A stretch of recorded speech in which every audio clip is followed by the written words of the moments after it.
Hello दोस्तों, welcome back to my channel knowledgeable prince. और आज हम डिस्कस करने वाले हैं चाइनीज़ थिएटर्स के बारे में। दोस्तों, चाइनीज़ थिएटर काफ़ी डाइवर्स और रिच हिस्ट्री रखा करते थे। जो चाइनीज़ कल्चर, उसकी सोशल वैल्यूज़, कल्चर ट्रेडिशन से काफ़ी ज़्यादा रूटेड थी। इसके अलावा उसमें सोशल नॉर्म्स और हिस्टोरिकल इवेंट्स भी दिखाया जाता था। इसका ओरिजिन कम से कम 250 साल पहले का है और डिफरेंट डायनेस्टीज के दौरान अलग अलग रीजनल फॉर्म्स हुए थे। चाइनीज थिएटर में कई टाइप्स है, कई जनरर है, कई टाइप के स्टाइल्स हैं और अलग अलग परफॉर्मेंस टेक्निक्स भी है। चाइनीज थिएटर में ओपरा काफ़ी ज़्यादा फेमस रहा है। लेकिन पहले हम बात करते हैं चाइनीज थिएटर की ओरिजिन और हिस्टोरिकल कॉन्टेक्स्ट की। चाइनीज थिएटर के रूट्स एशियंट रिचुअल्स और फोक परफॉर्मेंस में थे। शुरुआत में चाइनीज थिएटर में स्टोरी टेलिंग, पपेट्री, सॉन्ग और डांस इंक्लूड थे। पपेट्री मतलब कठपुतली। जैसा कि मैंने अभी आपको बताया कि चाइनीज कल्चर में अलग अलग डायनेस्टीज आई थी, तो जब तंग डायनेस्टी आई थी उस वक्त पे जजू प्लेस हुआ करते थे, मतलब वैरायटी ऑफ प्लेस हुआ करते थे जिसमें म्यूजिक, पोएट्री और डांस थे। संग डायनेस्टी में थिएटर्स जो हैं डेवलप होना स्टार्ट हुए थे। सदर्न ड्रामास में, मतलब चाइना के सदर्न पार्ट में भी थिएटर्स काफ़ी ज़्यादा पॉपुलर हो गए थे। उसमें music, drama, story telling based थे हिस्टोरिकल इवेंट्स पर, माइथोलॉजी पर और फ्लोकलोर पर। और शिंग डायनेस्टी के दौरान पेकिंग ओपेरा काफ़ी ज़्यादा फेमस हुआ था, जो रीजनल स्टाइल्स को ब्लेंड करके एक स्टैंडर्डाइज फॉर्म से इस्टेब्लिश हुआ था, जो डोमिनेट करते थे चाइनीज़ थिएटर को। मतलब कि ज़्यादातर जो पॉपुलैरिटी थी वो ओपेरा प्लेस की हुआ करती थी, जो कि शिंग डायनेस्टी ने शुरुआत की थी जिसकी। अब बात करते हैं चाइनीज़ थिएटर के जनरल को। पहले बात करते हैं पेकिंग ओपेरा की, जिसको जिंगजो भी बोला जाता था। ये काफ़ी फेमस फॉर्म थी चाइनीज़ थिएटर के अंदर, जिसमें इलेबोरेटेड कॉस्ट्यूम्स, मतलब कि सुंदर सुंदर डेकोरेटिव कॉस्ट्यूम्स थी, इंट्रिकेट मेकअप किया जाता था और एक्रोबैटिक मूवमेंट हुआ करती थी। मतलब कि जिसमें बैलेंस करना पड़ता है, जैसे कि सर्कस में बैलेंसिंग नहीं होती, वैसे इस ओपेरा में म्यूज़िक, सिंगिंग, एक्टिंग और मार्शल आर्ट्स इंक्लूड होती थी।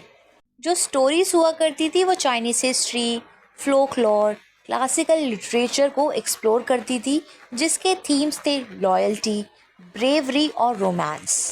कैरेक्टर्स जो थे वो 4 मेन टाइप में डिवाइडेड थे, जिसमें मेल रोल्स था, फीमेल रोल थे और पेंटेड फेस के रोल थे। मतलब कुछ एक्टर्स थे जिनके फेस को पेंट कर दिया जाता था और जो बाकी थे वो क्लाउन्स के रोल्स निभाते थे, जो प्ले के अंदर एक हंसी मजाक बीच बीच में लाते रहते थे। और हर टाइप का एक स्पेसिफिक कैरेक्टराइजेशन था, कैरेक्टरिस्टिक्स थी और अलग अलग परफॉर्मेंस स्टाइल था।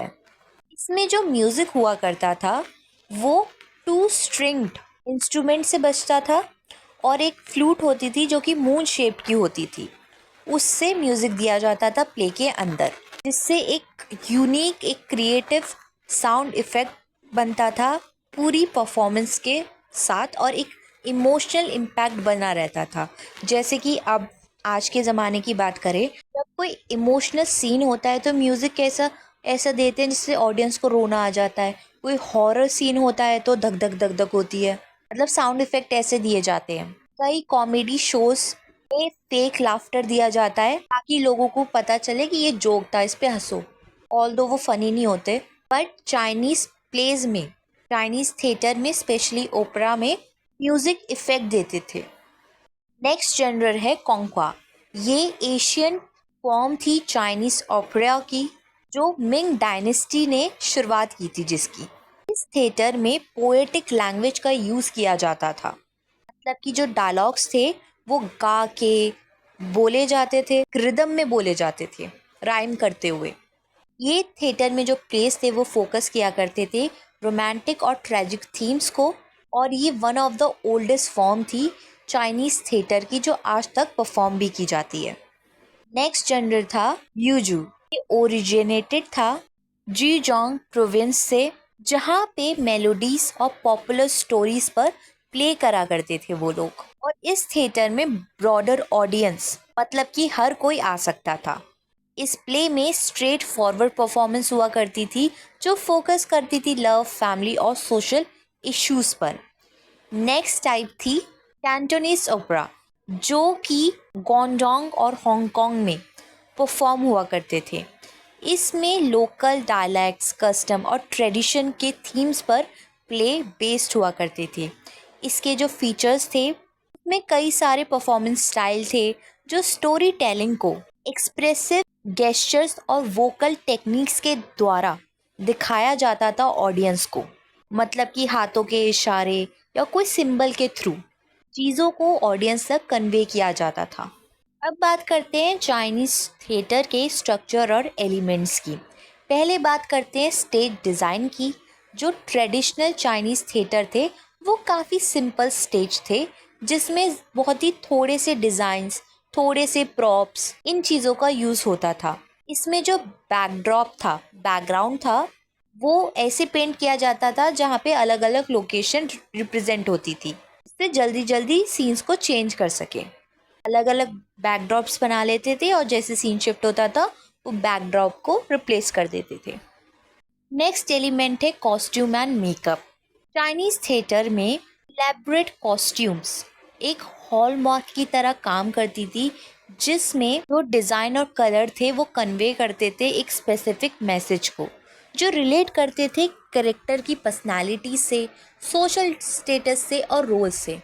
इसमें जो मेकअप हुआ करता था, पर्टिकुलरली इन पेकिंग ओपेरा, वो काफ़ी ज़्यादा हाईली स्टाइल था, जिसमें डिस्टिंक्टिव पैटर्न्स, कलर्स रिप्रेजेंट करते थे कैरेक्टर्स के different types.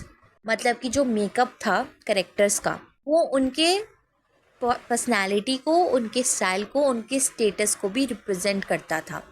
For example, red signifies royalty और करेज, वहीं पर जो ब्लैक है वो डोनेट करता था इम्पार्शियलिटी और इंटीग्रिटी को। इसके अलावा नेक्स्ट एलिमेंट है movement and gesture. Physical expressions काफ़ी इम्पोर्टेंट रोल प्ले किया करती थे चाइनीज़ थिएटर्स के अंदर। एक्टर्स जो थे वो एक्टिंग के अलावा एक्रोबैटिक मूवमेंट करते थे। लाइक आई सेड बिफोर, इसमें मार्शल आर्ट्स भी इंक्लूड थी। स्टाइल गेस्चर्स थे जो कन्वे करते थे एक्टर्स के इमोशंस को, उनके एक्शंस को।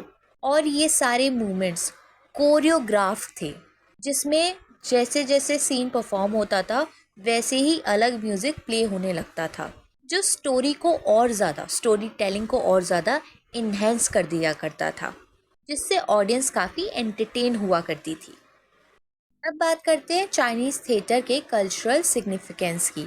दोस्तों, चाइनीज़ थिएटर एक इंट्रीगल पार्ट था कंट्री की कल्चर आइडेंटिटी और एंटरटेनमेंट दोनों को ही ये सर्व करा करता था, जिसमें कंट्री की हिस्ट्री और ट्रेडिशन वो प्रिजर्व थे। मतलब इन थिएटर के ज़रिए लोग अपनी कंट्री के कल्चर, आइडेंटिटी, हिस्ट्री और ट्रेडिशन के बारे में जान पाते थे।